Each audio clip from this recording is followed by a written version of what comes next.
আসলে ইব্রাহিম, আমি একটা জিনিস বুঝি না, মানুষ কেন অন্যের জন্য সময় নষ্ট করে। আসলে মানুষ একা বাঁচতে পারে না। এটা আমি বিশ্বাস করি না। আগে নিজের কাজ, পরে অন্যের কাজ।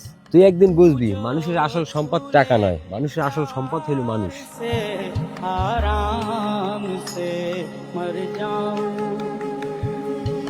आजा चंदा বাবারা, তোমরা আমার একটু সাহায্য করো। চাচা আমার কি হয়েছে? हो जाऊं এবারা এই সমস্ত ফাজলামলা যাইস না, ওঠ। কিসের ঝামেলা? একটা লোক অসুস্থ হয়ে পড়ছে, সাহায্য চাইছে। এবারা সাহায্য চাইছে, এটা কি আমাকে দেখতো? सैया না, মানুষ হওয়াটাই আসল দায়িত্ব। ও বাবা, বাবা তোমার কাছে কি একটু পানি হইবে? থাকলে আমার একটু পানি দাও। আছে পানি কাকা। I was dancing in the rain, I felt alive and I can't complain. বাবা, আল্লাহ তোমারে ভালো রাখুক। Take me home where I এবারে ইব্রাহিম, তুই যে হ্যার উপকার করতেছো, হ্যার উপকার করে তোর কি লাভ? বাবা, তুমি লাভ খোঁজতে আসো আর সে খোঁজে মানবতা। ধর মুরব্বী, মানবতা দিয়ে কি করবো? মানবতা দিয়ে কি পেট ভরে? বাবা, মানবতা দিয়ে পেট ভরে না ঠিকই, কিন্তু মানবতা ছাড়া মানুষ হওয়া যায় না।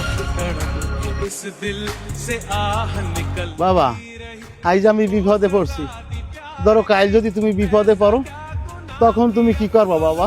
তখন অন্য কেউ সাহায্য করবে, এটাই স্বাভাবিক। বাবা, তখন সবাই যদি তোমার মতোই চিন্তা করে। শোন বন্ধু, তুই যদি মানুষের পাশে দাঁড়াও, তোর পাশেও মানুষ দাঁড়াইবে। বাবা, এই পৃথিবীটা ঠিকই আছে ভালো মানুষের জন্য, স্বার্থপর মানুষের জন্য না। मेरे दिल खुशी চাচা, আমি ভুল করছি। আমি শুধু আমার নিজের কথাটাই ভাবছি, এটা আমার মাফ করে দেন। বাবা, ভুল থেকে শিক্ষা নেওয়াটাই হলো বড় কথা। শোন বন্ধু, আজকের পর থেকে মানুষের বিপদে পাশে দাঁড়াইস। হ্যাঁ বন্ধু, তুই ঠিকই কইছো। আজকের পর থেকে যদি কোনো মানুষ বিপদে পড়ে, আমি সবসময় তার পাশে দাঁড়াবো।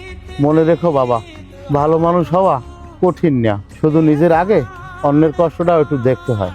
ঠিক আছে চাচা, আপনাকে এখন আমরা বাড়ি পর্যন্ত পৌঁছে দিই। আচ্ছা বাবা। আল্লাহ।